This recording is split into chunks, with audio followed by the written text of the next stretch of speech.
Hello and welcome to another Thursday Manna podcast. I'm Pastor Jeff Glenn, and it's my pleasure to take you through the Word of God to get some instruction and some encouragement.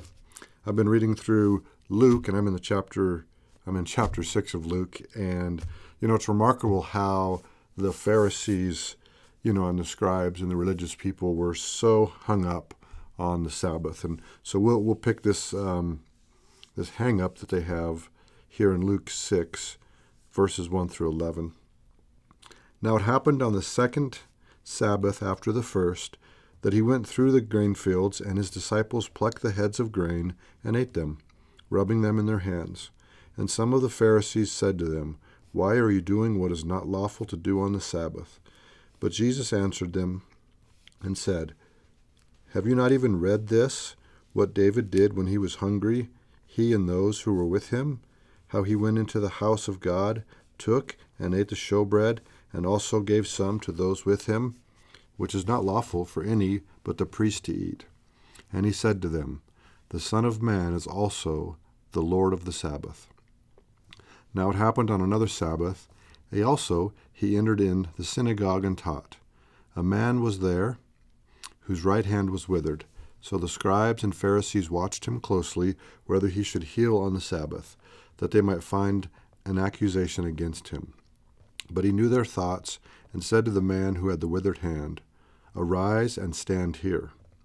And he arose and stood. And Jesus said to them, I will ask you one thing. Is it lawful on the Sabbath to do good or to do evil, to save a life or to destroy? And when he had looked around at them all, he said to the man, Stretch out your hand. And he did so, and his hand was restored as whole as the other. But they were filled with rage and discussed with one another what they might do to Jesus. And so, indeed, the Sabbath was meant to be a day of rest, but it seemed like these Pharisees and scribes wouldn't take a rest from trying to catch Jesus in something that they could find an accusation against him. And this concept of the Sabbath is interesting because there are at least 7 specific incidences of Jesus healing on the Sabbath. And, they include Jesus healing Peter's mother-in-law, this man with a withered hand, another man who was born blind, a crippled woman, the man with dropsy, and the lame man at the pool of Bethsaida. We see that he also drove out an evil spirit from the man in the synagogue in another encounter. And then here in Luke, we have this account of Jesus and his disciples eating the heads of grain after they rubbed them in between their hands to remove the husk. And so all of this was on the Sabbath. So it's more than just a coincidence that Jesus focused this much of his ministry and the teachings on the Jewish Sabbath day. He was doing so very intentionally, right? The concept of the Sabbath, as we see, is rooted in God's work in creation, but it wasn't instituted until after Israel had been constituted as a nation during the Exodus in the wilderness. And it was there in the wilderness that Moses commanded them to gather up a double portion of the manna for the next day. And the reason was, as Moses says, it was to be a Sabbath to the Lord. And then later in chapter 20, when God had spoken to Moses, he relayed this to the people in Exodus 20, 8 through 10. Remember the Sabbath day to keep it holy. 6 days you shall labor and do all your work. But the 7th day is the Sabbath of the Lord your God, and in it you shall do no work. You, nor your son, nor your daughter, nor your male servant, nor your female servant, nor your cattle, nor your stranger who is within your gates. For in 6 days the Lord made the heavens and the earth, the sea and all that is in them, and rested on the 7th day. Therefore the Lord blessed the Sabbath day and hallowed it. And then further, for emphasis, in chapter 31:15, we read, Therefore the children of Israel shall keep the Sabbath, to observe the Sabbath throughout their generations as a perpetual covenant. And then in Leviticus 23:3, we see 6 days shall work be done, but the seventh day is a Sabbath of solemn rest, a holy convocation. So this word convocation means a calling together or a sacred assembly.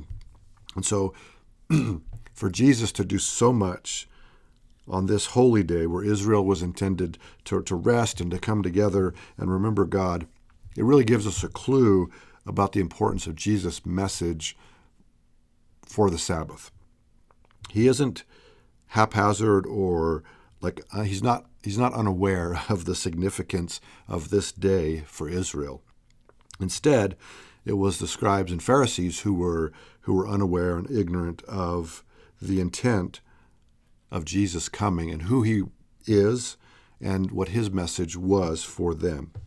And so they were intent on maintaining extra biblical laws that had been erected to act as a fence around the law to prevent them from encroaching on the law to potentially break it.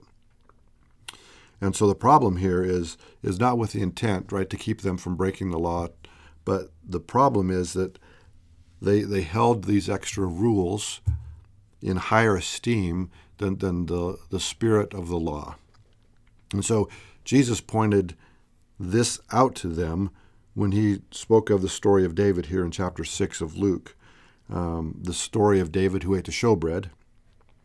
So David was on the run from Saul, who had just confirmed to Jonathan that he was going to kill him. And Jesus explains that David took the bread out of hunger and that he and his men were in need of it because of their hunger. And so Jesus even acknowledges here in Luke 6 that which is not lawful for any but the priest to eat. So he's saying, yes, it's absolutely unlawful for that bread to be eaten. However, the spirit of the law is a spirit of life-giving, a spirit of giving and imparting life, not of denying life. And so in this moment when David needed this showbread to sustain him and his company, then that is a higher, that's the spirit of the law being fulfilled. And so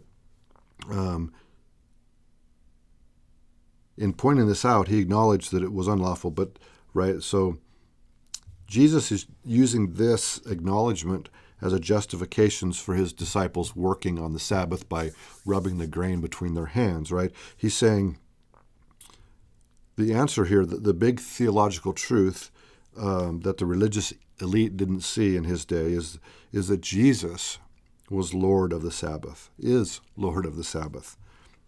And so the Sabbath was meant to be a time of rest to reflect on God's handiwork in creation and in his providence in providing for his people, and both of which Jesus embodies by himself and shows in his miracles and through his ministry, which we know his ministry was to fulfill the law and prophets, not to do away with them, but he is the fulfillment, the embodiment of those.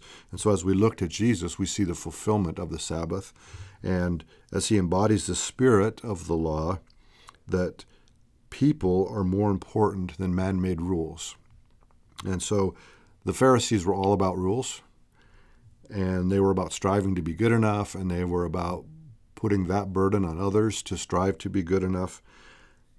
And so they mistook salvation as coming from the law as opposed to coming from grace. But Jesus was about fulfilling the law and lifting the burden and bringing his people into the kingdom.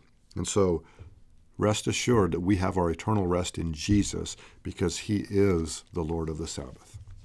Have a great week and be blessed.